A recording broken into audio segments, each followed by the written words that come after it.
Bawal pumasok. Kapag pumasok ka, mamamatay ka. Ang tahimik na ancestral house ay biglang nanlamig.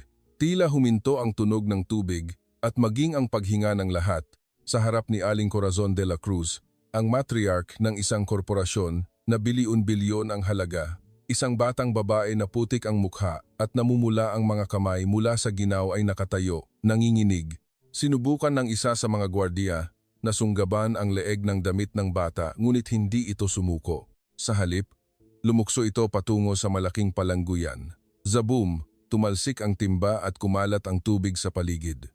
Ang paliguan ng ancestral house ay agad na naging magulo. Ano ang ginagawa mo? Bakit mo ginagalaw ang paliguan ng Aling Corazon? Lahat ay sinaway ang bata. Ngunit si Aling Corazon ay hindi nagsalita dahil siya mismo ay nakaramdam na may kakaibang amoy na nanggagaling sa tubig. Ngunit may mas kakaibang nangyari. Nang diretso niyang tingnan ang mukha ng bata, pakiramdam niya ay huminto ang kanyang puso. Labis itong kahawig ng kanyang apong babae na akala niya ay namatay at lumubog sa Lake Taal 3 taon na ang nakakaraan. Sino nga ba ang batang babaeng ito? At bakit ngayon lang siya nagpakita sa ancestral house na ito? Ang kwentong magsisimula ngayon ay tungkol sa isang misteryosong batang babae na nagligtas sa buhay ng matriarch ng korporasyon sa pamamagitan ng pagtanggal sa plug ng palanguyan at ang pagbubunyag ng katotohanan sa likod ng aksidente 3 taon na ang nakakaraan na may kinalaman sa batang babae. Bago magsimula ang kwento, kung maaari ninyong pindutin ang subscribe button, siguradong magiging maliwanag ang inyong araw. Ito ay isang maliit na ancestral house sa bandang hapon. Tahimik na bumukas ang pinto ng entrada at naunang pumasok ang mga gwardya na maayos ang pananamit. Matapos kumpirmahin ang loob, humakbang si Aling Corazon, ang matriarch. Mukha siyang mahigit 70 na, ngunit diretso ang kanyang tindig at matalim ang kanyang tingin. Tanging ang kanyang paglalakad lang ang bahagyang bumagal kaysa dati. Saglit na nanlamig ang hangin sa ancestral house. Yumukod ng malalim ang mayordoma, si Elena. Aling Corazon, maligayang pagdating. Ipaghahanda ko na po ba ang nakasanayan ninyong palanguyan? Tumango lang si Aling Corazon. Bahagyang kunot ang noo niya habang patungo sa pribadong outdoor pool. Nahihilo siya. Madalas na ito nangyayari sa kanya kamakailan. Tumakbo si Elena sa likuran habang sumisigaw. Bilisan ninyo! Tapusin na ang palanguyan para kay Aling Corazon. Maya-maya, napuno ng mainit na tubig ang palanguyan. Dahan-dahang umakyat ang usok at kumalat ang amoy ng mga halamang gamot sa paliguan. Akmang aabot na sana si Aling Corazon sa kanyang kimono, ngunit huminto siya. Sa isang iglap, bahagyang umarko ang kanyang ilong. Iba ang amoy kaysa dati. Walang sinabi si Aling Corazon at muling gumalaw ang kanyang kamay. Sa sandaling iyon, marahas na bumukas ang pinto ng ancestral house. Isang malamig na hangin ang pumasok at ang tingin ng mga taong nagtataka ay sabay-sabay na napunta sa pasukan. Sa pintuan ay nakatayo ang isang batang babae. Putik at pawis ang mukha niya at hinihingal siya habang malaki ang pagtaas-baba ng kanyang balikat. Lumang-luma ang kanyang manipis na jacket at namumula ang kanyang mga kamay sa ginaw. Gumala ang kanyang mga mata sa loob ng ancestral house habang nanginginig at diretso ang kanyang tingin sa outdoor pool ni Aling Corazon.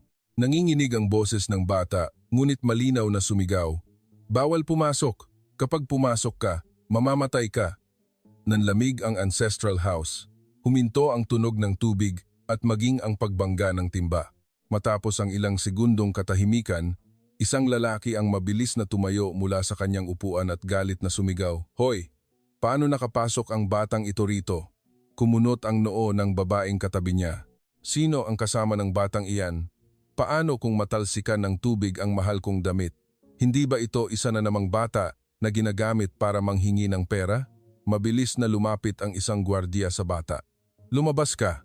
Ngayon na, ngunit hindi sumuko ang bata. Kahit nahihirapan siyang huminga, kinagat niya ang kanyang labi at muling sumigaw. Wala akong pakialam diyan. Pakiusap. Nagmamadaling lumapit ang mayordoma. Tumawag kayo ng pulis. Sa sandaling akmang susunggaban ng gwardya ang braso ng bata, bigla itong lumukso at isang bagay na hindi ka pani-paniwala ang nangyari. Tumakbo ang bata patungo sa gilid ng outdoor pool ni Aling Corazon at ibinaon ang magkabilang kamay sa ilalim ng palangguyan. Buong lakas nitong hinugot ang plug ng drain. Gurgle, gurgle, gurgle. Umikot ang tubig at mabilis na umagos palabas. Tumalsik ang mga kahoy na lalagyan at lumipad ang timba. Nabali ang mga plato at kumalat ang tubig, kaya sumigaw ang mga taong nasa malapit. Ang paliguan ng ancestral house ay agad na naging magulo. Nabaliw ka na ba? Bakit mo tinanggal ang tubig sa palanguyan ng Aling Corazon? Tumakbo ang mayordoma na namumutla ang mukha. Ano ang ginagawa mo? Ako ang sinunggaban ng gwardya ang leeg ng damit ng bata. Sa sandaling iyon, umikot ang katawan ng bata at iniabot ang kamay nito at mahigpit nitong hinawakan ang pulso ni Aling Corazon. Sa biglaang paghawak, saglit na nanlamig ang kamay ni Aling Corazon. Ang kamay ng bata ay hindi kapani-paniwalang lamig. Sa sandaling iyon, kakaiba ang naramdaman ni Aling Corazon. Bukod sa takot, nakaramdam siya ng matinding pananabik. Nanginginig ang boses ng bata habang bumulong. Lola, may nakatingin. Nagbago ang tingin ni Aling Corazon. Tumingin ang bata sa direksyon ng dressing room. Hindi sinasadyang napatingin din si Aling Corazon sa direksyon na iyon. Sa pagitan ng dressing room at likod na pintuan, isang lalaki na naghubad ng kanyang apron ay nagmamadaling patungo sa likod na pintuan. Sa sandaling iyon, lumingon ang lalaki. Nagkatitigan sila ng bata, nanlamig ang mukha ng lalaki. Pinigilan ng bata ang kanyang hininga. Nawala ang lalaki sa gulo ng mga bisita at tinulak ang likod na pintuan, pagkatapos ay nawala sa paningin. Ngunit nakita siya ni Aling Corazon. Lumingon na rin sa wakas ang gwardya, Aling Corazon, ang lalaking iyon. Sa sandaling iyon, mahina ngunit matatag na sinabi ni Aling Corazon, magsalita ka. Sa isang salita lamang, muling nanahimik ang ancestral house, huminto ang kamay ng gwardiya. At nanahimik din ang mayordoma. Nakatingin ang mga bisita kay Aling Corazon na may nagtatakang mukha.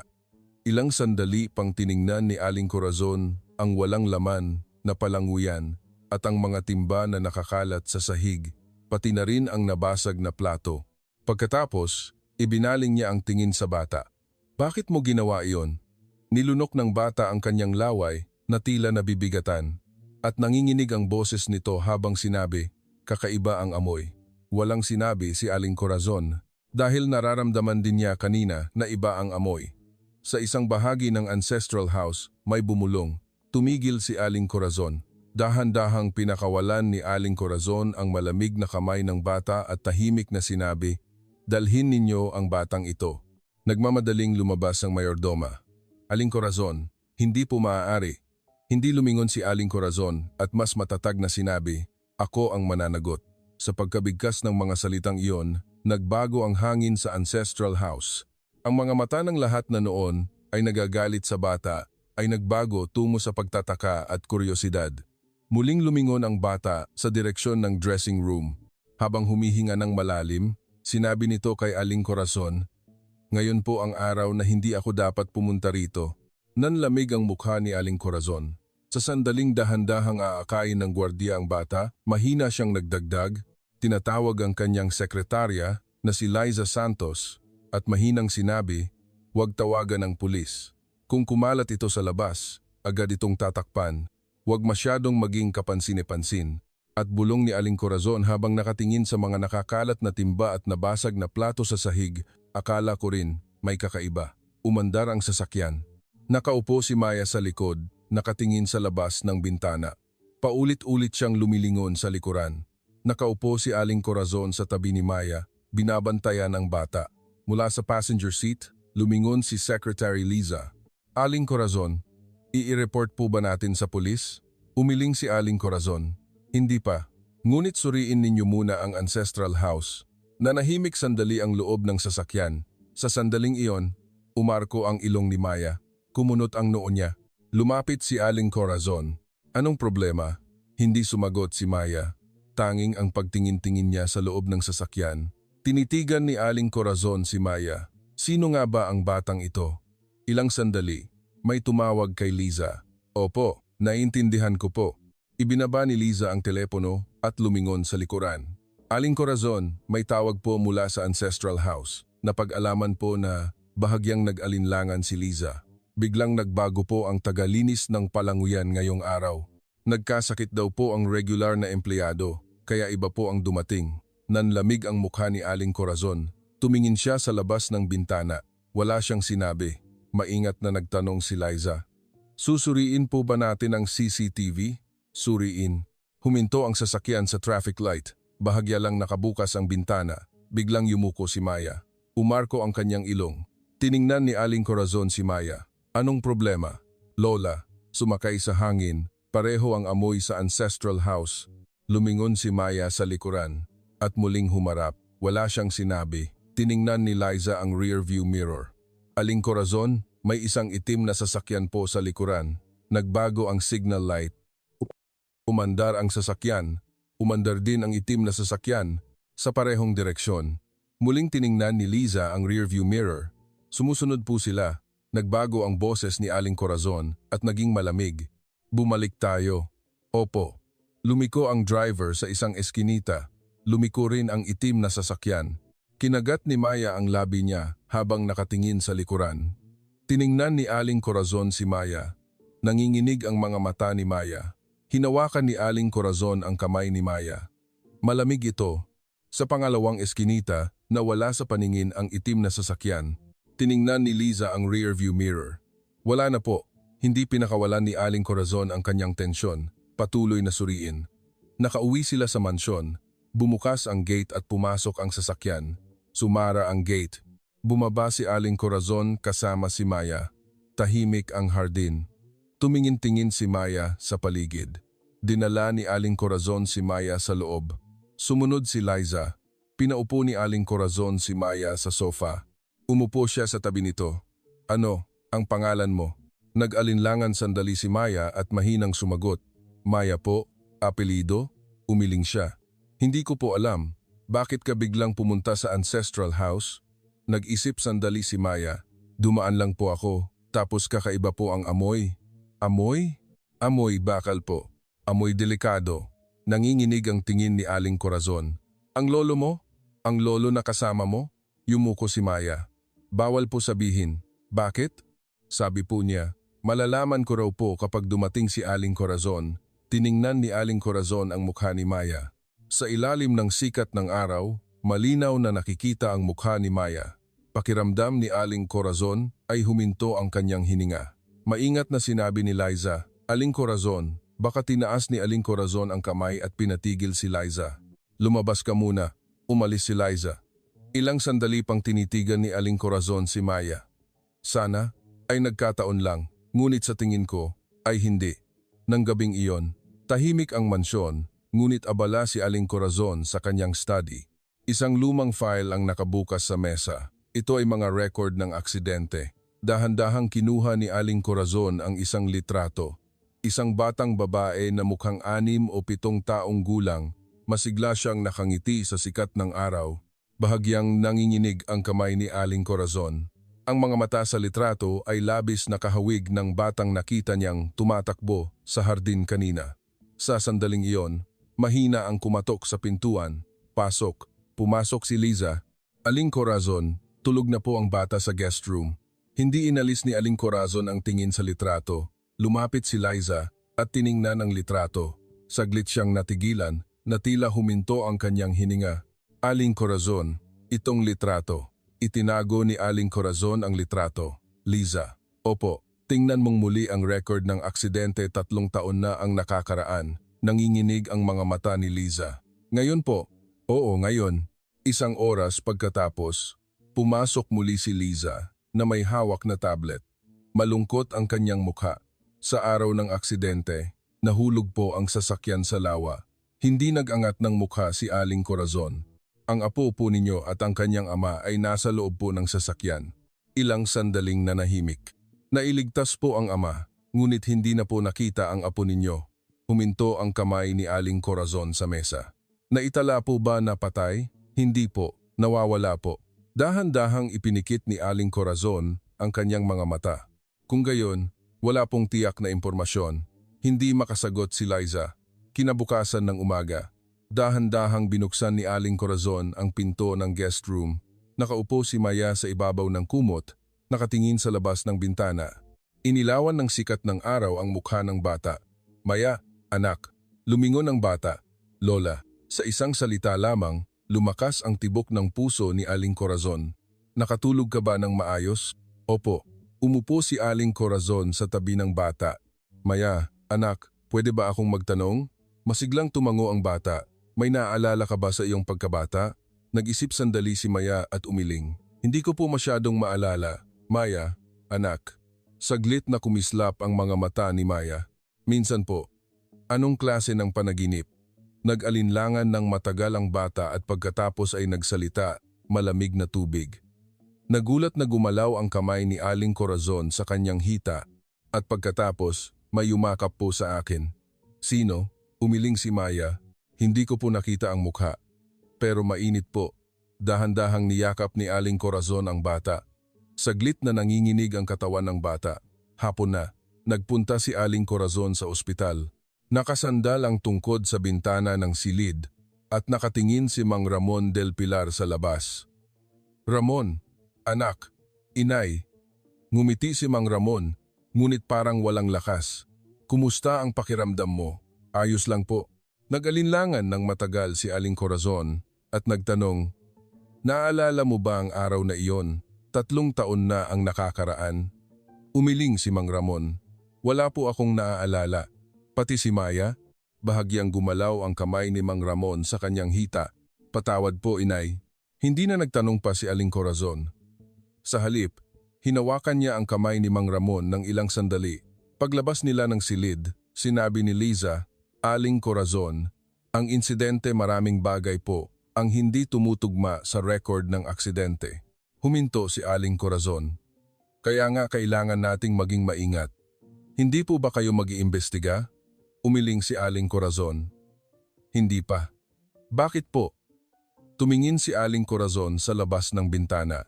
"Sa sandaling kumpirmahin natin, baka hindi na natin maprotektahan ang batang ito." Tahimik na yumuko si Liza. Hapon na. Naglalaro si Maya mag-isa sa hardin. Tinitingnan ni Aling Corazon ang bata mula sa malayo. Ang tawa ng bata ay tila nagkakatugma sa tawa sa litrato. Dahan-dahang bumulong si Aling Corazon kung ikaw nga talaga ang bata. Ngunit hindi niya natapos ang kanyang sinasabi. Alam ni Aling Corazon na sa sandaling kumpirmahin niya ang pagkakakilanlan ng bata, lahat ay gagalaw. At mula noon, walang sinuman ang makakapigil dito.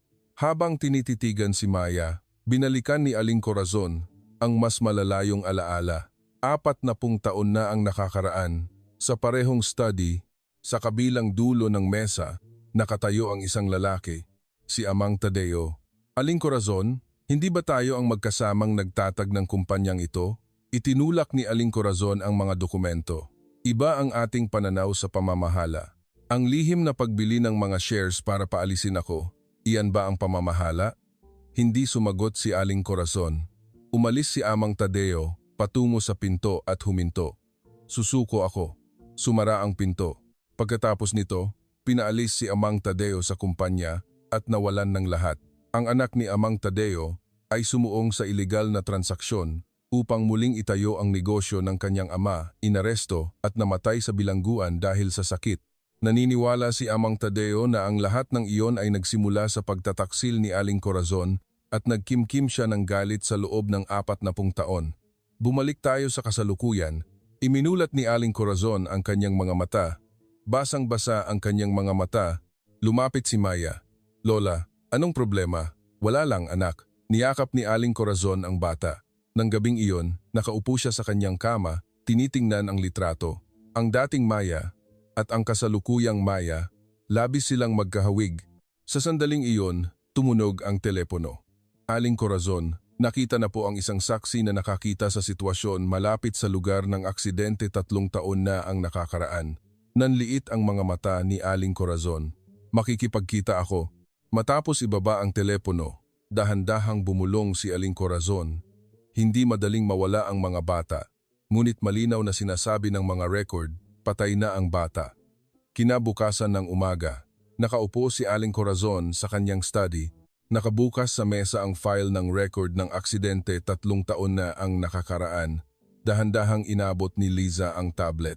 Aling Corazon, ito po ang video ng dashcam noong araw ng aksidente. Tahimik na hinawakan ni Aling Corazon ang screen. Nag-play ang video na nanginginig ang loob ng sasakyan. Nakaupo si Mang Ramon sa driver's seat. Papa, doon.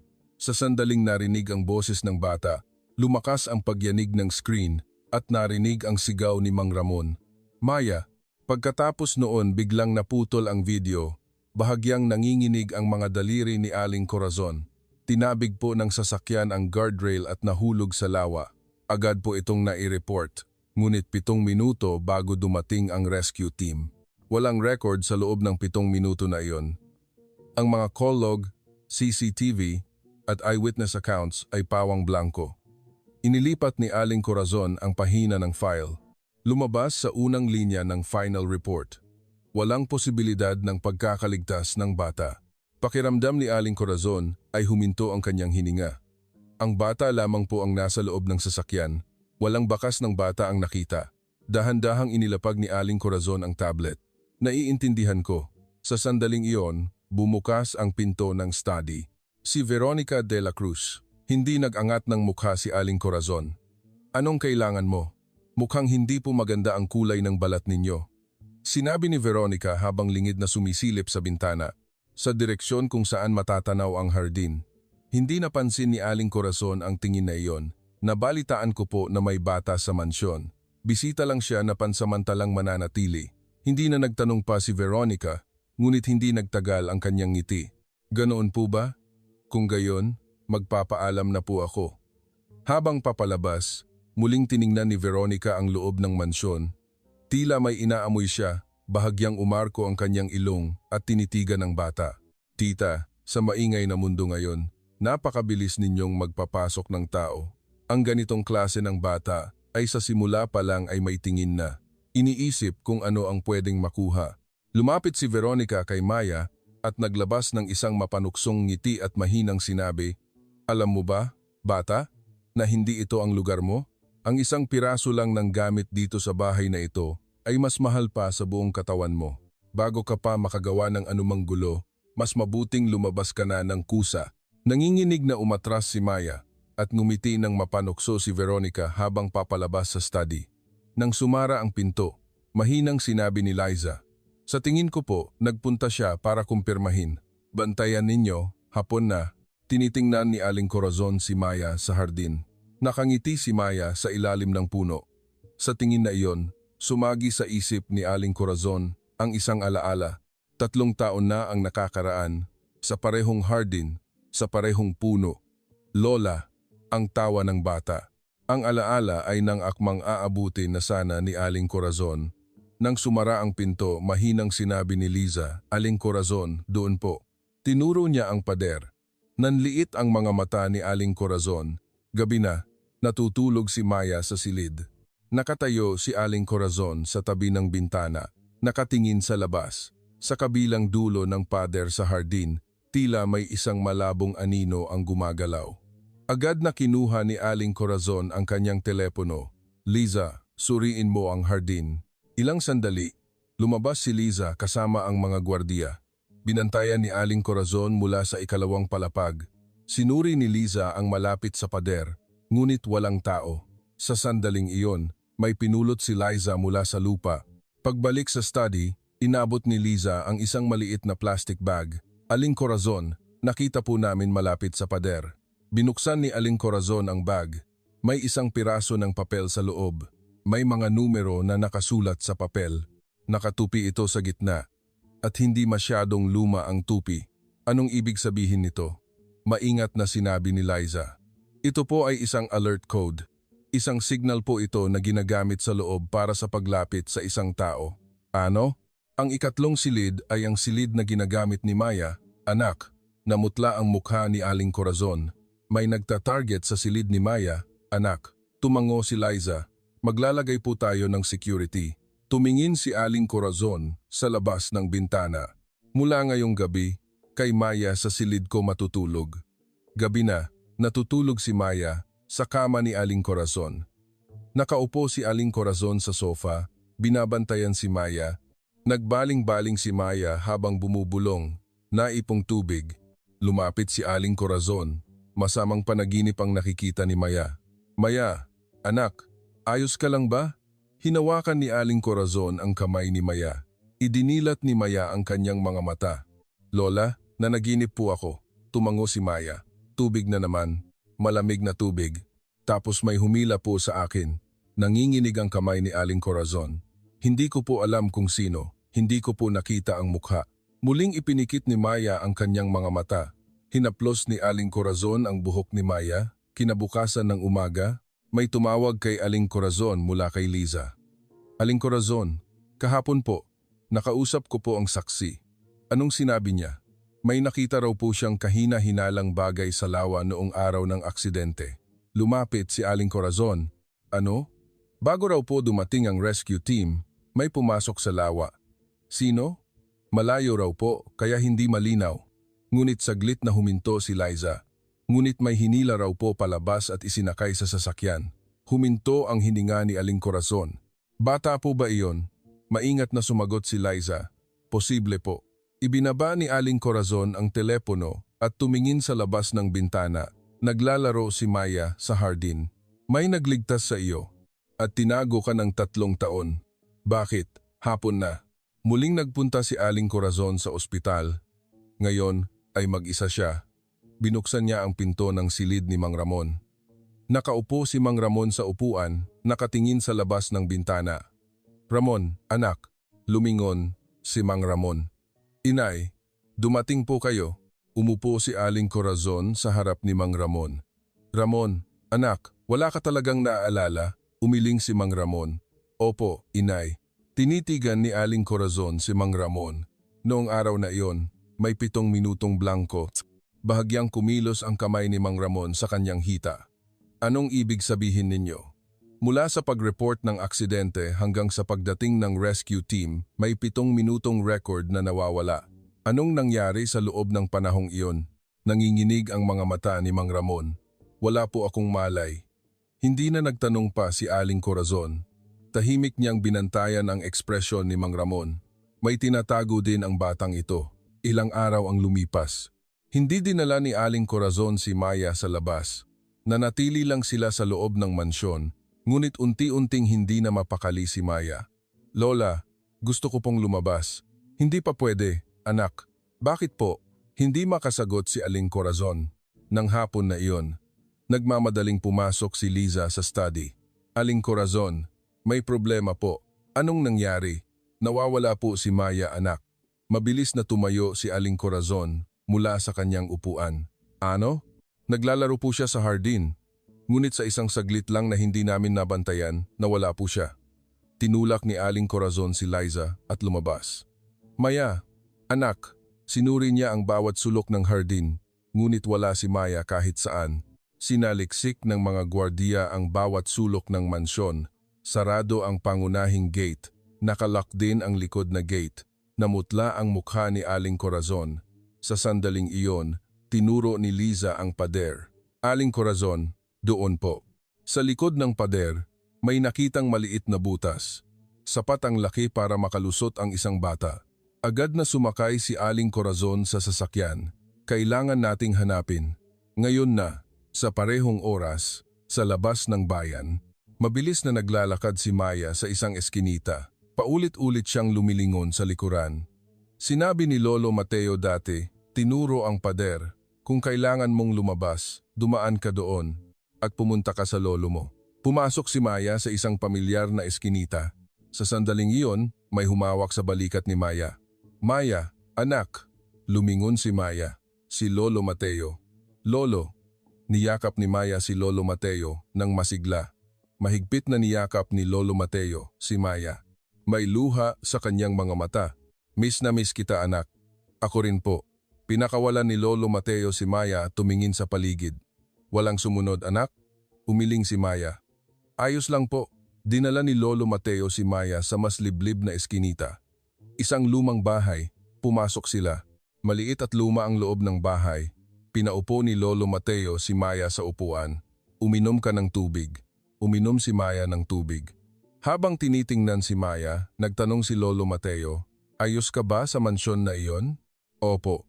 Mabait po sa akin si Lola." Naging komplikado ang ekspresyon ni Lolo Mateo. "Ganoon ba?" Tiningnan ni Maya si Lolo Mateo. "Lolo, kailan po tayo makakapunta sa mansyon na iyon?" Hindi sumagot si Lolo Mateo. Tumingin siya sa labas ng bintana. "Hindi pa tamang oras." "Bakit po?" "Delikado kasi, anak." Umiling si Maya. Sa sandaling iyon, nakita niya ang isang diaryo sa mesa. Nagmamadaling itinago ni Lolo Mateo. "Wala lang iyan, anak." Ngunit nakita na ni Maya. Ang tubig sa lawa sa litrato. Namutla ang mukha ni Maya. Iyan ang tubig." Niyakap ni Lolo Mateo si Maya. "Ayos lang, anak. Ayos na tayo." Nanginginig si Maya. Pinahiga ni Lolo Mateo si Maya sa kumot. "Magpahinga ka, anak." Saglit na ipinikit ni Maya ang kanyang mga mata. Nakatayo si Lolo Mateo sa tabi ng bintana. Isang hindi pamilyar na sasakyan ang dahan-dahang dumaan sa labas. Nanlamig ang mukha ni Lolo Mateo. Nahanap na nila.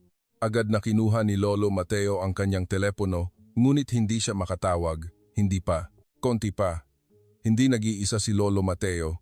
Mga taong nakilala niya sa kanyang trabaho sa pagkuha ng mga lumang gamit, isang pansamantalang lugar ng proteksyon na walang record at pera at pagkakakilanlan na iniwan ng nagligtas sa bata. May gustong pumatay sa batang ito, kaya tahimik ko siyang itinago. Hapon na. Hawak ni Aling Corazon ang kanyang telepono sa loob ng sasakyan. Sabi ni Liza, "Aling Corazon, nasuri na po namin ang CCTV. Mukhang patungo po ang bata sa palengke." "Palengke?" "Opo. Ngunit mula roon, nawawala na po ang bakas niya." Tumingin si Aling Corazon sa labas ng bintana. Dumidilim na. Patuloy na hanapin. "Aling Corazon, pulis na po." Nanginginig ang boses ni Aling Corazon. Kung kikilos ang pulis, kikilos din ang mga iyon.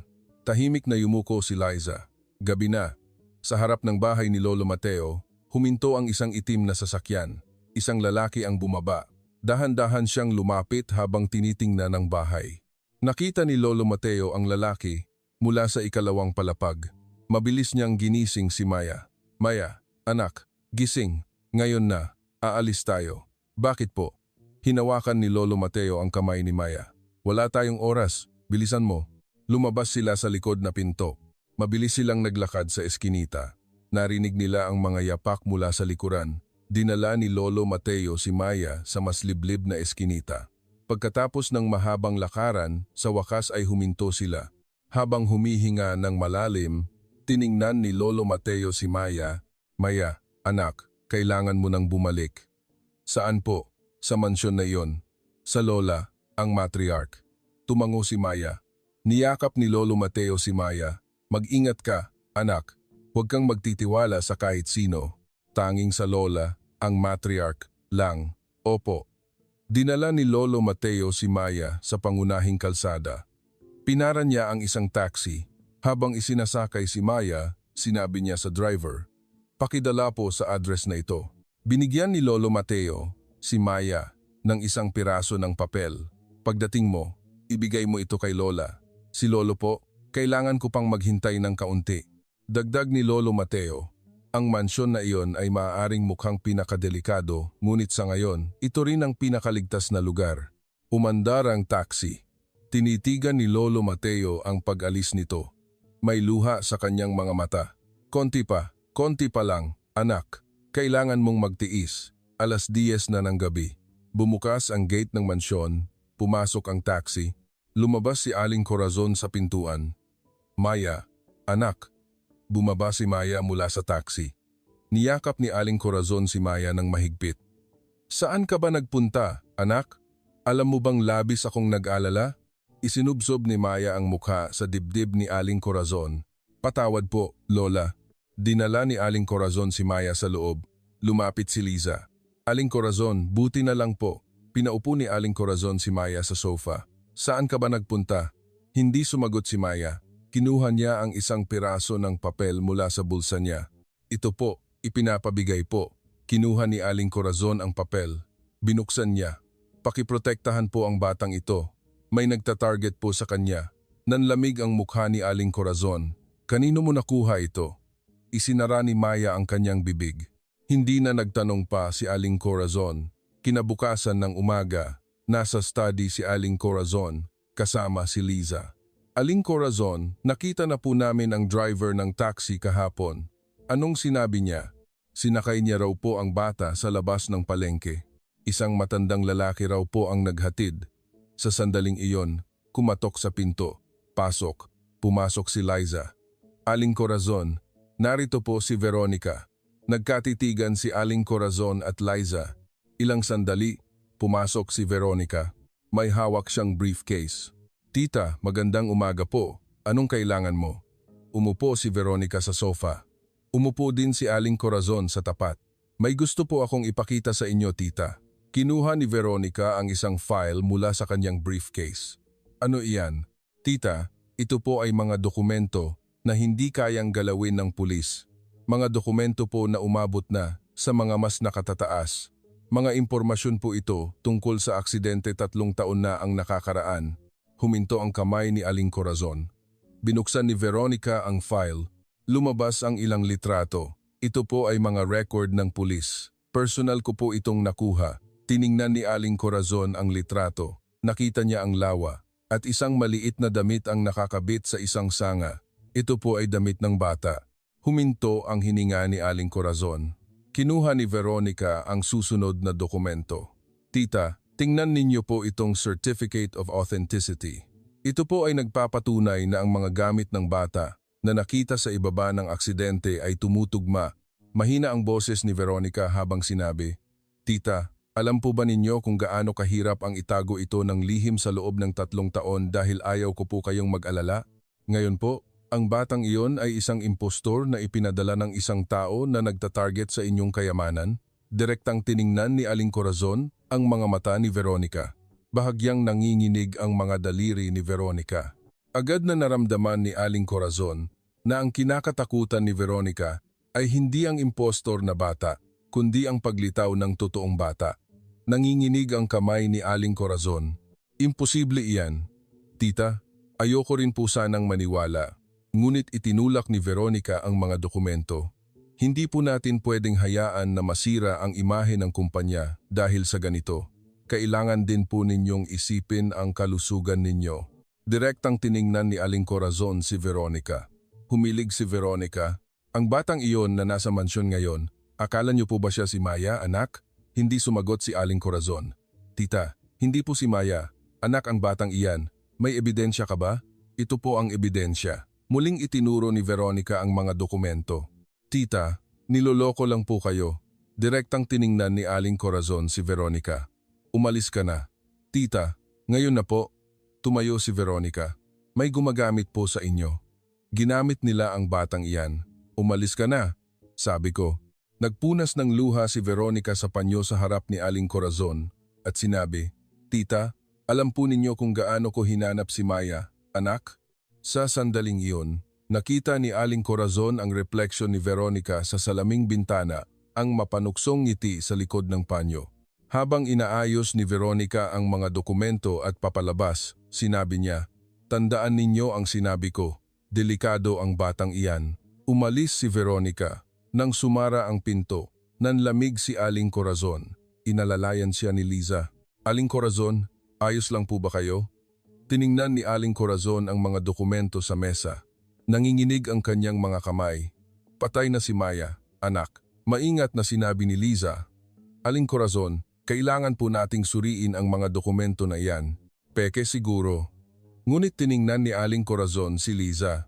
Kung totoo iyan, hindi makasagot si Liza. Kinabukasan ng hapon, nagpunta si Aling Corazon sa ospital. Binuksan niya ang pinto ng silid ni Mang Ramon. Ramon, anak, lumingon si Mang Ramon. Inay.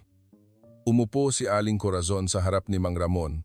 Kinuha niya ang mga dokumento na ibinigay ni Veronica. Tingnan mo ito? Kinuha ni Mang Ramon ang mga dokumento. Binuksan niya. Sa sandaling nakita niya ang litrato, namutla ang mukha ni Mang Ramon. Ito. Nanginginig ang kamay ni Mang Ramon. Ramon, anak, totoo ba ito? Isinara ni Mang Ramon ang mga dokumento. Ibinukod niya ang kanyang mukha. Inay, Huwag na po tayong pag-usapan tungkol dito. Ramon, anak, pakiusap. Huwag na po ako. Nagsimulang umiyak si Mang Ramon. Inilagay ni Aling Corazon ang kanyang kamay sa balikat ni Mang Ramon. Bumalik sila sa mansyon. Naglalaro si Maya sa hardin. Bumaba si Aling Corazon sa sasakyan at tiningnan si Maya.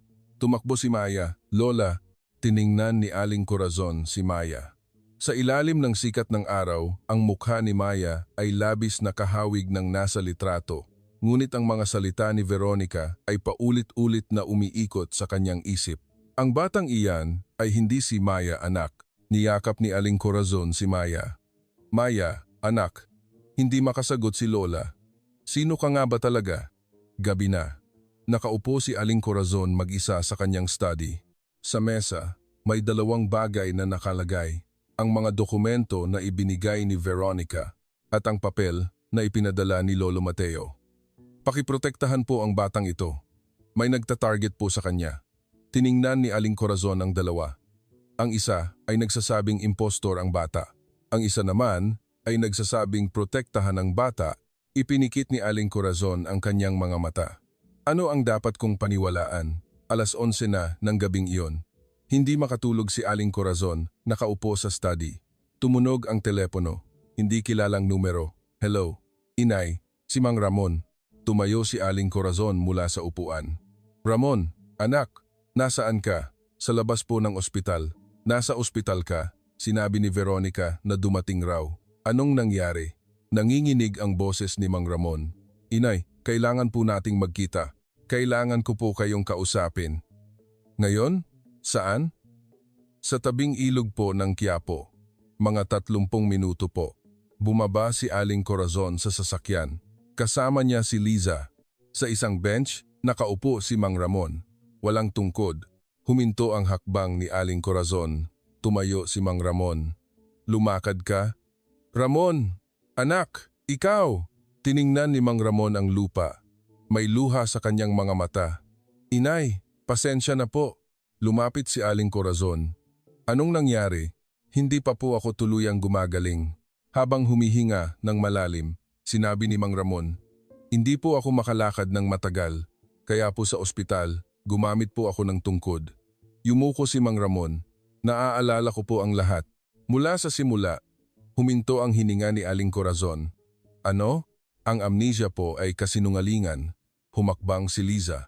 Kung gayon, sa ngayon, pinunasan ni Mang Ramon ang kanyang mga luha. Pagkatapos po ng aksidente, may malay po ako. Mula po nang magising ako sa ospital, nanginginig ang kamay ni Aling Corazon. Bakit? Bakit nagpakasundo? Direktang tiningnan ni Mang Ramon ang lupa. Delikado po kasi. Ang aksidenteng iyon ay hindi aksidente. Umupo si Aling Corazon sa bench. Umupo din si Mang Ramon sa tabi niya. Anong ibig sabihin mo? Huminga ng malalim si Mang Ramon. Noong araw na iyon, kakalabas lang namin ni Maya sa isang Chinese restaurant. Tahimik na nakinig si Aling Corazon. Bigla po kasing nagkaproblema ang sasakyan. Kahit tapakan ko po ang brake, walang reaksyon. Ilang beses ko pong tinapakan. Nanginginig ang boses ni Mang Ramon. Hindi rin po gumana ang manibela. May sumabotahe po sa sasakyan. Namutla ang mukha ni Aling Corazon. Nahulog po ang sasakyan sa lawa. Unti-unting pumasok ang tubig. Hinawakan ni Maya ang kamay ko. Nagsimulang umiyak si Mang Ramon. Hinawakan ni Aling Corazon ang kamay ni Mang Ramon. Pagkatapos noon, pinunasan ni Mang Ramon ang kanyang mga luha. Nawalan po ako ng malay. Pagkagising ko, nasa ospital na po ako, ngunit may pumunta po sa silid ko. Gabi, lumaki ang mga mata ni Aling Corazon. Nagpatuloy si Mang Ramon. Sa simula, akala ko po nurse, ngunit hindi po. Sino? Tiningnan ni Mang Ramon, si Aling Corazon. Si Veronica de la Cruz po. Ang mukha ni Aling Corazon ay naging parang bato. Ang taong iyon, tuwing pumupunta po siya sa silid ko, iniiwan niya po ang gamot. Kinuha ni Mang Ramon ang isang maliit na lalagyan ng tableta mula sa kanyang bag. Ito po ay peke na bitamina. Ngunit kapag ininom ko, lumalabo ang aking malay at tumitigas ang aking katawan. Gusto niya akong gawing vegetable at patahimikin. Nanginginig ang kamao ni Aling Corazon. Araw-araw, nagkukunwari po akong umiinom ng gamot ngunit itinatago ko po ito sa ilalim ng aking dila at iniluluwa. Natiis ko po ang 3 taon na iyon sa isang layunin lamang. Muling makita si Maya. Sumiklab ang galit sa mga mata ni Aling Corazon. Ang babaeng iyon, pati ang aking manugang, nagtanong si Liza. Anong sinabi ni Veronica? Nanginginig ang boses ni Mang Ramon habang sumagot. Mas mabuting wala kang naaalala para sa iyo at sa iyong anak. Iyon ang sinabi niya. Pananakot po pala. Sa sandaling iyon, napagtanto ko. Ang aksidenteng iyon ay hindi lang basta aksidente. Lumapit si Aling Corazon. Kaya ka nagkunwari? Tumango si Mang Ramon. Para mabuhay, wala akong choice kundi magkunwari na walang alam at kailangan kong mangolekta ng ebidensya. Nagtanong si Liza, nakakita na po ba kayo ng ebidensya? Kinuha ni Mang Ramon ang isang maliit na recorder mula sa kanyang bag. Tuwing pumupunta si Veronica sa silid ko, nire-record ko po siya. Kinuha ni Aling Corazon ang recorder. Nag-alinlangan sandali si Mang Ramon at pagkatapos ay sinabi, na-trace ko po ang daloy ng pera, ngunit hindi pa po eksakto ang koneksyon. Lumapit si Aling Corazon. Anong pera? May kahina-hinalang transaksyon po ng pera bago ang aksidente. Ngunit kung sino ang tumanggap at saan napunta ang pera, umiling si Mang Ramon. Kailangan ko pang suriin ng kaunti. Nanahimik sandali si Aling Corazon. Kung gayon, bakit mo ngayon lang sinasabi? Umiyak si Mang Ramon. Tungkol po sa mga dokumento na dinala ni Veronica. Kasinungalingan po iyon. Ang mga litrato na iyon ay gawa-gawa lang. Direktang tiningnan ni Aling Corazon si Mang Ramon. Paano mo nalaman? Nanginginig ang boses ni Mang Ramon habang sinabi, dahil hindi po patay si Maya, anak. Pakiramdam ni Aling Corazon ay huminto ang kanyang puso. Ano? Ang huli ko pong nakita ay may humila kay Maya mula sa tubig. Sino? Hindi ko po alam. Hindi ko po nakita ang mukha. Ngunit, hinawakan ni Mang Ramon ang kamay ni Aling Corazon. Si Maya po ay buhay talaga. Ipinikit ni Aling Corazon ang kanyang mga mata. Kung gayon, ang batang iyon na nasa mansyon ngayon. Tumango si Mang Ramon. Nakita ko po ang litrato na ipinakita ninyo. Inay, tumango si Mang Ramon. Napakahawig ni Maya, umiiyak na sinabi ni Mang Ramon. Inay, gusto ko pong makita ang batang iyon. Ang anak ko, niyakap ni Aling Corazon si Mang Ramon. Oo, makikita natin. Ngayon na, umuwi na tayo. Bumalik sila sa mansyon. 1:00 na ng madaling araw. Magkasamang pumasok si Aling Corazon at Mang Ramon sa pintuan. Natutulog si Maya sa silid ni Aling Corazon sa ikalawang palapag. Dahan-dahang binuksan ni Aling Corazon ang pinto. Natutulog si Maya sa kumot. Nakatayo si Mang Ramon sa harap ng pinto. Hindi siya makagalaw. Hinawakan ni Aling Corazon ang kamay ni Mang Ramon. Pasok ka. Dahan-dahang pumasok si Mang Ramon. Tumayo siya sa tabi ng kumot. Tiningnan niya ang mukha ni Maya. Lumuluha si Mang Ramon. Idinilat ni Maya ang kanyang mga mata. Tiningnan niya si Mang Ramon. Sino po kayo? Lumuhod si Mang Ramon. Maya, anak, si Papa ito. Lumaki ang mga mata ni Maya. Bakit po, Papa, ang sinasabi ninyo? Umiiyak na sinabi ni Mang Ramon. Hindi mo na kailangan maniwala ngayon, ngunit totoo, si Papa ako. Tinitigan ni Maya si Mang Ramon. Umupo si Aling Corazon sa tabi ni Maya. Maya, anak, siya ang Papa mo. Tiningnan ni Maya si Aling Corazon. At muling tiningnan si Mang Ramon. Ilang sandaling nanahimik. Dahan-dahang iniabot ni Maya ang kanyang kamay. Hinawakan niya ang kamay ni Mang Ramon. Mahigpit na niyakap ni Mang Ramon si Maya. Patawad, anak, patawad. Nag-alinlangan sandali si Maya at dahan-dahang niyakap pabalik si Mang Ramon. Habang tinitingnan ang eksena, ipinikit ni Aling Corazon ang kanyang mga mata. Lumuluha siya. Kinabukasan, ng umaga, sa harap ng gate ng mansyon, nakatayo ang isang hindi kilalang matandang lalaki. Maliit ang kanyang katawan, nakasuot ng lumang coat at may dalang isang lumang bag. Lumapit ang gwardya. Sino po sila? Tinaas ng matandang lalaki ang kanyang mukha. Hindi nanginginig ang kanyang mga mata. Ito po ba ang mansyon kung saan naroon si Maya, anak? Sa sandaling iyon, huminto ang hakbang ni Aling Corazon sa loob ng pintuan. Naaalala niya ang boses na iyon. Dahan-dahang lumakad si Aling Corazon patungo sa gate. Ikaw! Yumuko ang matandang lalaki. Ako po si Lolo Mateo. Huminto ang hininga ni Aling Corazon. Nag-usap sila ng harapan. Kasama din si Mang Ramon. Mula sa itaas ng hagdan, bumaba si Maya at sa sandaling makita niya si Lolo Mateo, natigilan siya. "Lolo!" Tumakbo si Maya at niyakap si Lolo Mateo. "Bakit po kayo ngayon lang dumating?" Walang masabi si Lolo Mateo at mahigpit na niyakap si Maya. Nanginginig ang kanyang mga balikat. Ilang sandali pang binantayan ni Aling Corazon ang eksena at tahimik na nagsalita. "Kailangan ninyo pong magpaliwanag." Tumango si Lolo Mateo. "Ako po ang nagligtas kay Maya, anak." Kinuha ni Lolo Mateo mula sa kanyang bag ang isang lumang maliit na figurin ng Lucky Cat. Noong araw na iyon, ito po ang Lucky Cat na hawak-hawak ni Maya, anak, sa kanyang dibdib sa lugar ng aksidente. Ang Lucky Charm na ipinadala ninyo, Aling Corazon. Lumaki ang mga mata ni Aling Corazon. Ito ay ang Lucky Charm na may recording function na ibinigay ni Aling Corazon sa ika-5 kaarawan ni Maya. Ang sistema ay kapag pinindot ang button sa tiyan, magre-record ng boses at kapag pinindot muli, magpe-play ito. Ginagamit ni Maya ang Lucky Charm na ito upang i-record ang kanyang good night at maglaro. Nanginginig ang kamay ni Maya habang pinindot niya ang button sa tiyan ng Lucky Charm. Pagkatapos, sa likod ng ingay ng static, lumabas ang matalim na boses ni Veronica, "Tapos na ang trabaho. Nahulog na siya sa lawa, kaya imposibleng mabuhay siya. Magaling ang ginawa mo. Ako na ang bahala sa bata. Umalis ka na sa lugar." Ang mukha ng lahat ng tao na nasa silid ay naging parang bato. Ang pagtataksil at pakana ni Veronica 3 taon na ang nakakaraan ay nai-record. Nagsimulang ikuwento ni Lolo Mateo ang nangyari noong araw na iyon. 3 taon na ang nakakaraan. Noong araw na iyon, nangongolekta si Lolo Mateo ng mga lumang gamit malapit sa lugar ng aksidente. Hapon na at nagsisimula ng umulan.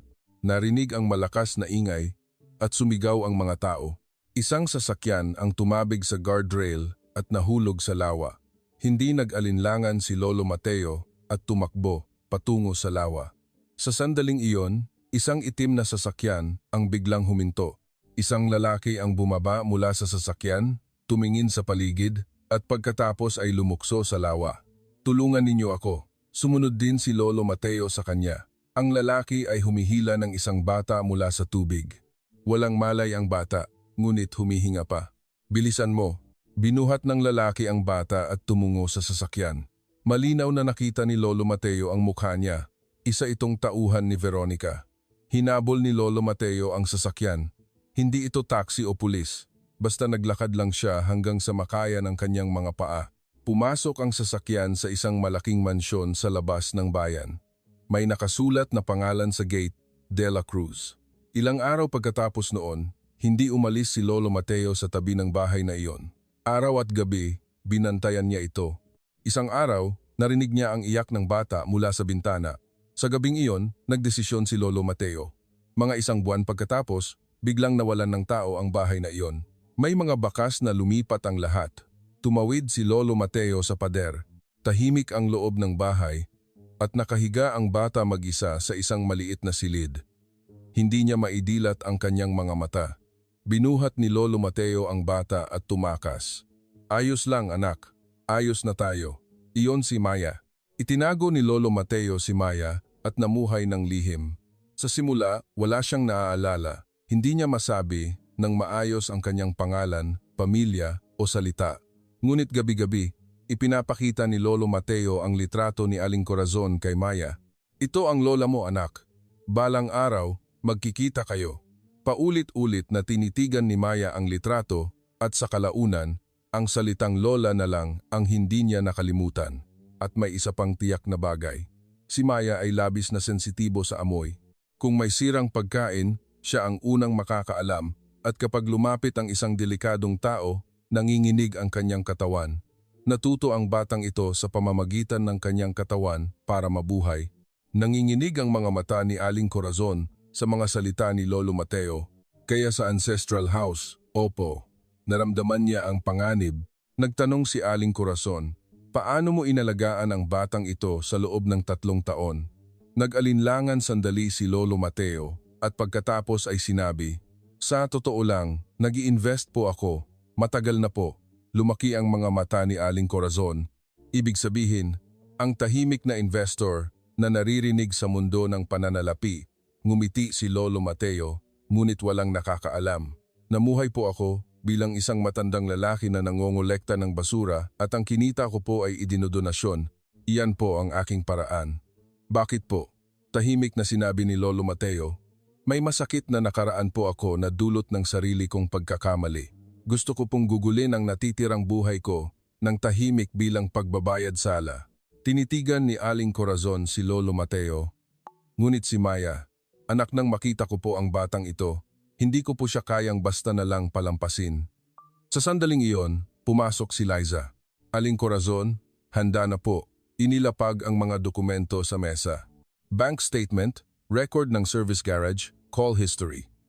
Mga record ng paglilipat ng pera mula sa account ni Veronica patungo sa service garage 1 linggo bago ang aksidente. Nag-play ang video ng testimonya ng may-ari ng service garage. Pinapabago po ang brake line. At siguraduhin daw po na hindi masusundan kung magkaroon man ng aksidente. Ipinikit ni Aling Corazon ang kanyang mga mata. Sumunod na ipinakita ang video ng CCTV malapit sa lugar ng aksidente. Ang 7 minutong huminto ang timestamp. Malinaw na ipinakita sa screen ang sasakyan na inutusan ni Veronica hanggang sa eksena kung saan isinakay ang bata at umalis. Nanginginig ang kamay ni Aling Corazon. Bumukas ang pinto. Isang matandang lalaki ang pumasok kasama ang mga taga-usig, si Amang Tadeo. 40 taon akong naghintay. Direktang tiningnan ni Amang Tadeo si Aling Corazon. Inagaw mo ang buhay ko. Dahil sa isang desisyon na ginawa mo, namatay ang anak ko sa bilangguan. Gusto ko lang na maramdaman mo rin ang parehong sakit. Nang matapos ang mga salitang iyon, lumapit ang pulis. Amang Tadeo, Veronica de la Cruz, aarestuhin namin kayo. Habang kinakaladkad si Veronica, sumigaw siya, Tita, hindi pa po tapos. Matatag na sinabi ni Aling Corazon, tapos na. Dahan-dahang lumakad si Mang Ramon patungo kay Veronica. Nagulat ang mga mata ni Veronica. Ikaw? Paano ka? Hindi ka dapat makalakad. Hindi sumagot si Mang Ramon at malakas na sinampal si Veronica. Ito ang kabayaran sa buhay ng anak ko at ito ang ganti sa masamang gamot na ipinainom mo sa akin na sinasabi mong bitamina. Habang tinatapakan ni Mang Ramon ang paa ni Veronica, bumulong siya sa tainga nito. Mapunta ka sana sa impyerno, Veronica de la Cruz. Ito ay isang sabuatan. Lahat ito ay gawa-gawa lang. Patuloy na nagpupumiglas si Veronica habang kinakaladkad palayo. Nakuha ng kamera ang kanyang imahe habang hinihila ng mga jail guard. Muling bumalik ang katahimikan sa silid. Lumapit si Aling Corazon sa tabi ni Lolo Mateo at yumukod ng malalim. Maraming salamat po. Lumuhod si Mang Ramon sa harap ni Lolo Mateo. Huli na po. Umiling si Lolo Mateo. Ito pa lang ang simula. Tahimik na sinabi ni Maya. Ayos na po ba? Niyakap ni Aling Corazon si Maya. Oo, ayos na tayo. Ilang araw ang lumipas. Nasa hukuman sila. Nakaupo si Mang Ramon at Liza sa audience seat. Pumasok ang hukom. Mga akusado, Amang Tadeo at Veronica de la Cruz, tumayo po kayo. Tumayo ang dalawa. Nakaposas sila. Tumingin si Veronica kay Aling Corazon. Tita, nanginginig ang kanyang boses. Hindi tiningnan ni Aling Corazon si Veronica. Ibinukod niya ang kanyang mukha. Kung wala ako, matagal nang nagiba ang kumpanyang ito. Nawasak ang mukha ni Veronica. Binasa ng hukom ang hatol. Si Amang Tadeo, para sa krimen ng attempted murder at child abandonment, ay hinahatulan ng reclusion perpetua. Hindi nagbago ang ekspresyon ni Amang Tadeo. Si Veronica de la Cruz, bilang kasabwat sa krimen, ay hinahatulan ng 18 taong pagkabilanggo. Umiyak si Veronica. Natapos ang hatol. Bago kaladkarin si Amang Tadeo, tiningnan niya si Aling Corazon. Hindi ako nagsisisi. Hindi sumagot si Aling Corazon. Pagkarinig ng hatol, bumagsak si Veronica sa sahig at gumapang patungo kay Aling Corazon. Tita, tulungan ninyo po ako, kahit minsan lang. Inutusan lang po ako ni Amang Tadeo, ngunit walang pakialam si Aling Corazon at malamig na sinabi. Ito ang kabayaran sa pagtatangka mong patayin ang apo ko at sa pagwasak mo sa aking inosenteng puso. Gugulin mo ang iyong buhay sa loob ng kulungan habang pinagsisisihan ang 7 minutong inagaw mo. Umiiyak si Veronica habang kinakaladkad siya ng mga jail guard sa labas ng hukuman. Naglapitan ang mga reporter. Aling Corazon, isang salita po, pakiusap. Huminto si Aling Corazon. Matagal na panahon po akong hindi nakakakita ng katotohanan. Sumiklab ang flash ng mga kamera. Pinagdudahan ko po ang pinakamalapit na tao at muntik na po akong mawalan ng pinakamahalaga sa akin. Nanginginig ang boses ni Aling Corazon, ngunit ngayon, gusto ko pong simulan muli, kasama ang aking pamilya. Ang lahat ng mga ill-gotten wealth na inabuso ni Veronica de la Cruz para sa kanyang sariling hangarin at sa pagtataksil sa pamilya ay inilipat sa Maya Foundation sa matatag na desisyon ni Aling Corazon. Ang perang ito ay ganap na idinonate sa paghahanap sa mga nawawalang bata na nagdusa tulad ni Maya noon at sa mga gastos sa pagpapagamot ng mga bata mula sa mababang antas ng lipunan. Sa malamig na bilangguan, nakita ni Veronica sa balita sa telebisyon na ang lahat ng kanyang yaman ay ginamit para sa iba at lumuha siya ng dugo, ngunit huli na ang lahat. Ganoon kasama at kalungkot ang kapalaran ng isang taong nang api sa buhay ng iba. Ilang buwan pagkatapos, nasa study sila. Nagabot si Liza ng mga dokumento na may malungkot na mukha, Aling Corazon, na pag-alaman po na inabuso ni Veronica ang pondo ng kumpanya.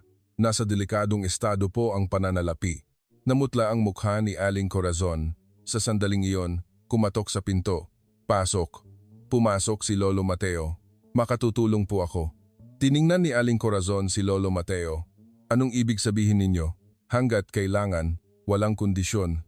Sa totoo lang, sinusubaybayan ko na po si Veronica dati at sinusundan ko po ang pinaglagyan niya ng mga inabuso niyang pondo.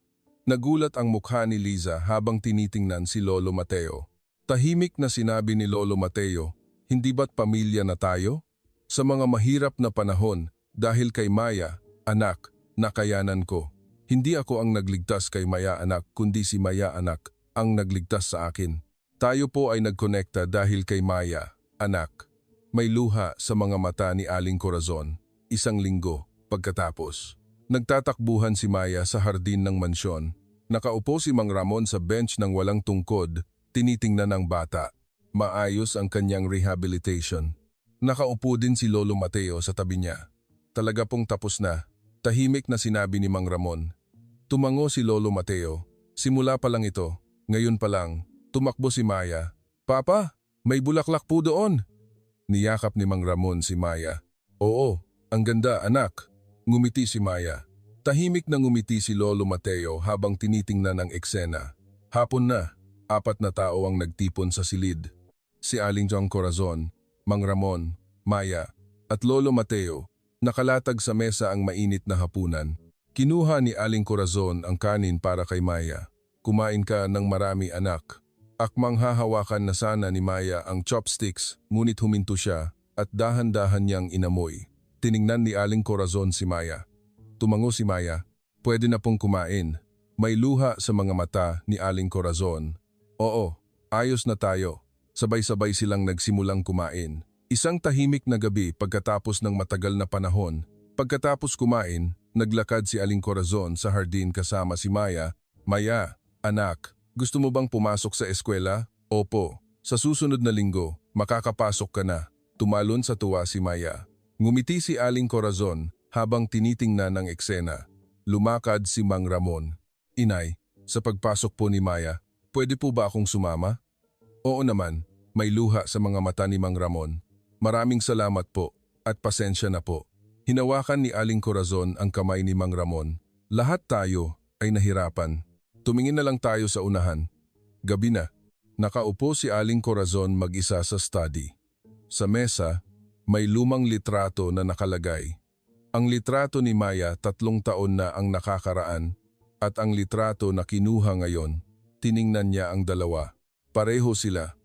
Ang batang nagbalik na buhay, mahigpit na niyakap ni Aling Corazon ang litrato sa kanyang dibdib. Salamat sa pagbabalik mo. 1 buwan pagkatapos. Inilawan ng sikat ng araw ang mansyon. Nakatayo si Maya sa pintuan, nakasuot ng kanyang backpack. Papa, bilisan mo. Lumabas si Mang Ramon na nakangiti. Sige, sige. Lumabas si Aling Corazon at Lolo Mateo sa pintuan upang ihatid sila. Biglang huminto si Maya. Tumingala siya kay Aling Corazon. Lola, anong problema? Tahimik na nagtanong si Maya. Noong araw po na iyon sa ancestral house, kung hindi ko po tinanggal ang tubig, mamamatay po kayo, di ba? Huminto ang hininga ni Aling Corazon. May luha sa mga mata ni Maya. Kung huli po ako, anong mangyayari? Lumuhod si Aling Corazon. Mahigpit niyang niyakap si Maya. Salamat, anak, sa pagprotekta mo kay Lola. Isinubsob ni Maya ang kanyang mukha sa dibdib ni Aling Corazon. Hindi na po ako mahuhuli, poprotektahan ko po si Lola. Lumuluha si Aling Corazon.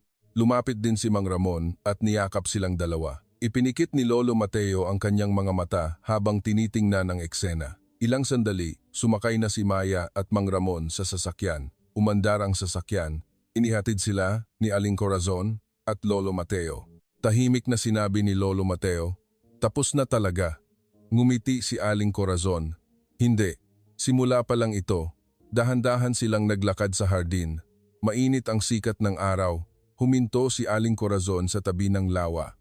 Naalala niya ang batang babae na nagtanggal ng plug ng tubig sa ancestral house ilang araw na ang nakakaraan.